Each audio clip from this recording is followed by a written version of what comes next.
नमस्कार, D live news में आपका स्वागत है और मैं हूं आपके साथ रानी ठाकुर। आज देश के दो महान देशभक्तों की जयंती है। आइए देखते हैं इस पर हमारी खास रिपोर्ट, देशभक्तों को नमन।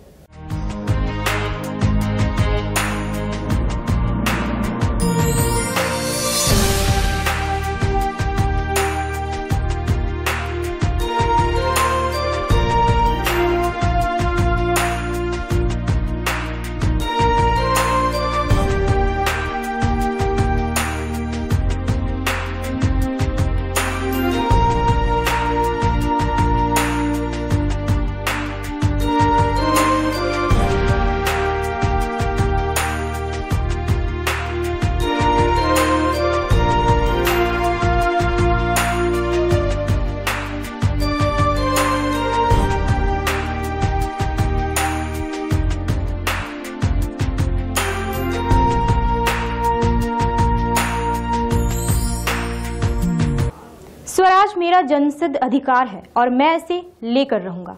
ये नारा देकर गुलाम देश की जनता में स्वाभिमान का जज्बा जगाने वाले लोकमान्य तिलक की गुरुवार को जयंती है। देश की आजादी के लिए जिन लोगों ने संगठित आंदोलन शुरू किए, उनमें तिलक एक अग्रणी नेता के रूप में उभरे। महान स्वतंत्रता संग्राम सेनानी बाल गंगाधर तिलक का जन्म आज ही के दिन 23 जुलाई 1856 को रत्नागिरी नामक स्थान पर हुआ था। इनका पूरा नाम लोकमान्य श्री बाल गंगाधर तिलक था। गंगाधर का जन्म एक ब्राह्मण परिवार में हुआ था। इनके पिता का नाम श्री गंगाधर रामचंद्र तिलक था। इनके पिता पहले अध्यापक थे, बाद में सहायक उपशैक्षिक निरीक्षक हो गए थे। गंगाधर तिलक ने अपने पिता की मृत्यु के बाद 16 वर्ष की उम्र में भी अपनी शिक्षा जारी रखी और अपने पिता की मृत्यु के 4 महीने के अंदर मैट्रिक की परीक्षा पास कर दी। गंगाधर ने डेक्कन कॉलेज से 1876 में BA ऑनर्स की परीक्षा पास की। 1869 में उन्होंने बम्बई विश्वविद्यालय से LLB की परीक्षा पास की। पढ़ाई पूरी करने के बाद उन्होंने अपना अधिकांश समय समाज सेवा में लगाया। तिलक ने 1880 में पुणे में न्यू इंग्लिश स्कूल शुरू किया। उन्होंने हिंदू प्लेग अस्पताल की स्थापना की। दक्कन शिक्षा सोसाइटी की स्थापना की ताकि भारत में शिक्षा का स्तर सुधरे। तिलक ने मराठी में मराठा दर्पण व केसरी नाम से 2 दैनिक समाचार पत्र शुरू किए।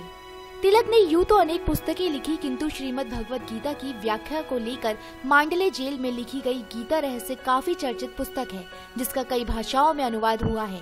उनकी कुछ पुस्तकें निम्न हैं: वेदकाल का निर्णय, आर्यों का मूल निवास स्थान, श्रीमद् भगवत गीता रहस्य अथवा कर्मयोग शास्त्र, वेदों का काल निर्णय और वेदांग ज्योतिष, श्यामजी कृष्ण वर्मा को लिखे तिलक के पत्र।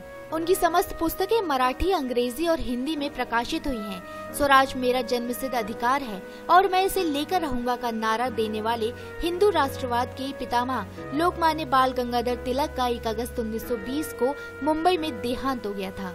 Bureau report, D live news. महान क्रांतिकारी चंद्रशेखर आजाद की गुरुवार को जयंती है।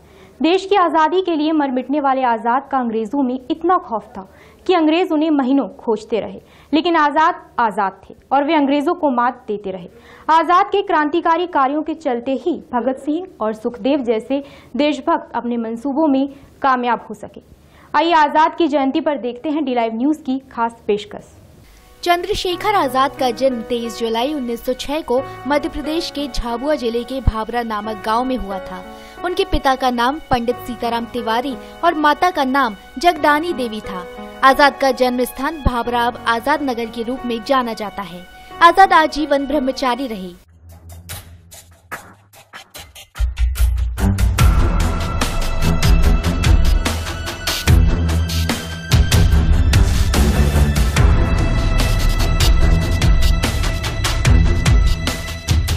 चंद्रशेखर आजाद 14 वर्ष की उम्र में बनारस गए और वहां संस्कृत पाठशाला में पढ़ाई करने के बाद वे कानून भंग आंदोलन में शामिल हो गए। सन 1920 और 21 के वर्षों में वे गांधी जी के असहयोग आंदोलन से जुड़े। वे गिरफ्तार हुए और जज के सामने जब उन्हें पेश किया गया तो उन्होंने अपना नाम आजाद, पिता का नाम स्वतंत्रता और जेल को उनका निवास बताया। उन्हें 15 कोड़ों की सजा दी गई। हर कोड़ों के वार के साथ उन्होंने वंदे मातरम और महात्मा गांधी की जय का स्वर बुलंद किया। इसके बाद वे हर जगह आजाद नाम से पहचाने जाने लगे।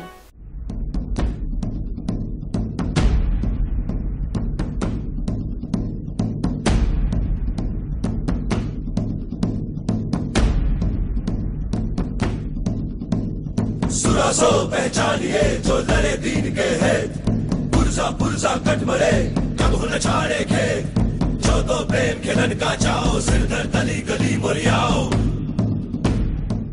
सैंडर्सवर्थ सेंट्रल असेंबली में भगत सिंह द्वारा बम फेंकने और वायसराय की ट्रेन बम से उड़ाने की चेष्टा, इन सब कारनामों के नेता चंद्रशेखर आजादी थे।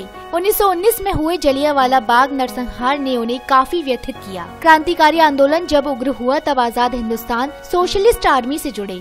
रामप्रसाद बिस्मिल के नेतृत्व में आजाद ने 1925 में काकोरी षड्यंत्र में सक्रिय भाग लिया और पुलिस की आंखों में धूल झोंक कर फरार हो गए।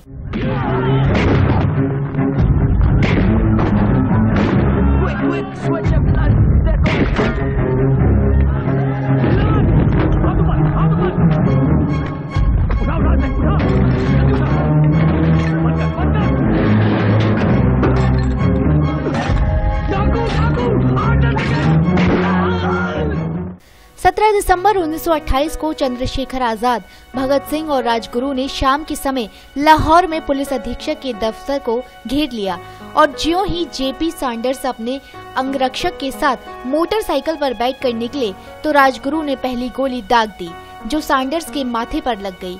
वह मोटरसाइकिल से नीचे गिर पड़ा। फिर भगत सिंह ने आगे बढ़कर 4-6 गोलियां दाग दी। जब सैंडर्स के अंगरक्षक ने उनका पीछा किया तो चंद्रशेखर आजाद ने अपनी गोली से उसे भी समाप्त कर दिया। इतना ही नहीं, लाहौर में जगह जगह पर्चे चिपका दिए गए जिन पर लिखा था लाला लाजपत राय की मृत्यु का बदला ले लिया गया है।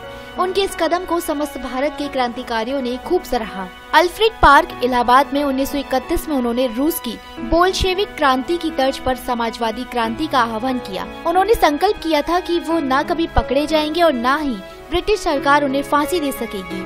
इसी संकल्प को पूरा करने के लिए इसी पार्क में अंग्रेजों से लोहा लेते हुए 27 फरवरी 1931 को उन्होंने स्वयं को गोली मारकर मातृभूमि के लिए प्राणों की आहुति दी।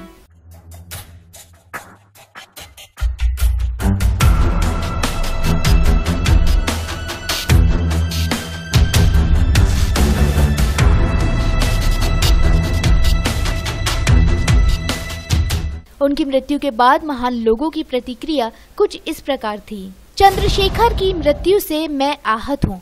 ऐसे व्यक्ति युग में एक बार ही जन्म लेते हैं, फिर भी हमें अहिंसक रूप से ही विरोध करना चाहिए। महात्मा गांधी। चंद्रशेखर आजाद की शहादत से पूरे देश में आजादी के आंदोलन का नए रूप में शंखनाद होगा। आजाद की शहादत को हिंदुस्तान हमेशा याद रखेगा। पंडित जवाहरलाल नेहरू। देश ने एक सच्चा सिपाही खोया। मोहम्मद अली जिन्ना। पंडित जी की मृत्यु मेरी निजी क्षति है, मैं इससे कभी उबर नहीं सकता। Pandit Madan Mohan Malviya. Bureau report, T live news.